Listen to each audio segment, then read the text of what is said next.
ওয়ার্করুমের part 3। এটা হচ্ছে তোমার কাজ অ্যাকসেপ্টের এগ্রিমেন্ট। এখানে অ্যাকসেপ্ট করে তুমি সাবমিট করো। যখনই তুমি সেটা করবে তখনই ক্লায়েন্ট তোমাকে তোমার সময় মতো কাজের জন্য টাকা দিতে বাধ্য।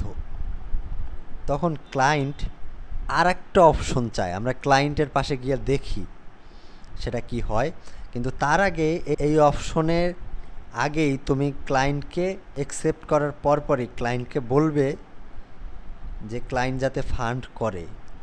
এই সময়টুকু ক্লায়েন্টের সাথে খুবই সুন্দর ব্যবহার করো এবং খুবই ফ্রেন্ডলি তাকে সাহায্য করো প্রত্যেকটা কাজে, যাতে সে তোমাকে সমস্ত জবের সমস্ত কাগজপত্র বুঝাই দিতে পারে। কারণ এরপরে ক্লায়েন্ট তোমার সাথে স্বাভাবিকভাবে বেশিভাবে কথা বলতে চাইবে, বেশি হেল্প করতে চাইবে, কারণ তার ফান্ডিংটা হয়ে যাবে।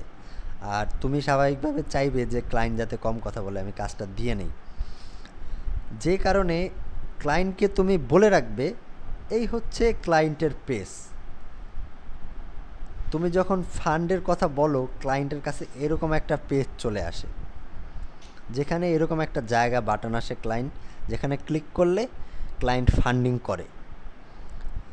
যখনই ক্লায়েন্ট ফান্ডিং করবে তারপরে তুমি ওয়ার্করুমে কাজ আরম্ভ করো। এই ট্রিক্সটা অবলম্বন করলে সবসময় তুমি ইল্যান্সে যে কাজই করো না কেন সেই কাজের 100% টাকা পাওয়ার গ্যারান্টি পাবে।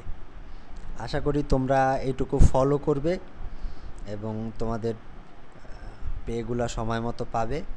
ওয়ার্করুমের টিউটোরিয়াল এই পর্যন্তই। তোমাদেরকে সবাইকে ধন্যবাদ।